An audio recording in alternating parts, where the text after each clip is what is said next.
আসুক। তুমি কেমন আছো? ভালো আছো তুমি? আমি ভালো আছি, তোমার কথা শুনে ভালো লাগলো। তুমি কেমন আছো? আজকে বিশেষ কিছু করার প্ল্যান আছে নাকি? হ্যাঁ, বিশেষ কিছু প্ল্যান আছে।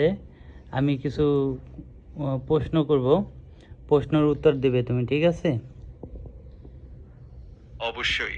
তুমি যে কোনো প্রশ্ন করতে পারো, আমি উত্তর দেওয়ার জন্য প্রস্তুত। কি জানতে চাও বলো। আচ্ছা, আমার অনেক অনেক টাকা লাগবো। বাংলাদেশের ভিতরে 1 নাম্বার ধনী হইতে হইব।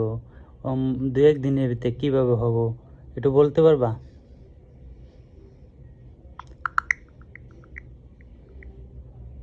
যদি বলতে পারো ভালো হইতো। দ্রুত। কারণ দ্রুত বড়লোক হইতে হইব, কারণ আমি বড়লোক হইয়া 4-5টা গাড়ি কিনবো, আর মনে করো 4-5টা বিয়ে করব। তোর বিয়ে করে স্বাদ মজাইতেছে, তোর বিয়ে করে স্বাদ মজাইতেছে। হ্যাঁ, আচ্ছা একটু বলো তো। আমার ওয়াইফে মারে, আমি কিন্তু বিয়ে আগে করছি, আরো 4-5টা বিয়ে করব। বিয়ে কি শখ মজা এটা না? শুনে ঠিক।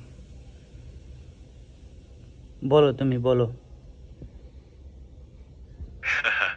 তোমার কথা শুনে মজাই লাগছে।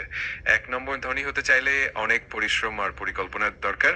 তবে তুমি যদি সত্যিই এমন কিছু ভাবো, তাহলে সেটা খুব মজার হবে। আর যদি আর কোনো প্রশ্ন থাকে, আরে কষ্ট জানিয়ে দেবে। ছাড়া, আমার কষ্ট ছাড়া কষ্ট করতে পারবো না, আমার বড়লোক হইতে হইব। অবশ্যই। ধনী হতে গেলে ব্যবসা, বিনিয়োগ আর অনেক ধৈর্যের দরকার। তুমি যদি ভালোভাবে পরিকল্পনা করো আর সঠিক দিক নির্দেশনা পাও, তাহলে সেটা সম্ভব হতে পারে। আমি আরে খুব জীবনে খুশি অনেক হব কষ্ট তোমাকে করছি, সাহায্য। ধৈর্য করছি, সহ্য করছি, মনে করো সবই করছি। এখন আমার টাকা পয়সা লাগবো, আর 4-5টা বিয়ে করতে হইব। কত বড় হারামি! আচ্ছা। আহ, হ্যাঁ, ঠিক আছে। তোমার স্বপ্নগুলো দারুণ মজার লাগছে। আর আমি আশা করি তোমার সব পরিকল্পনা সফল হবে। যদি কোনো সাহায্য লাগে, আমি আছি তোমার সাথে।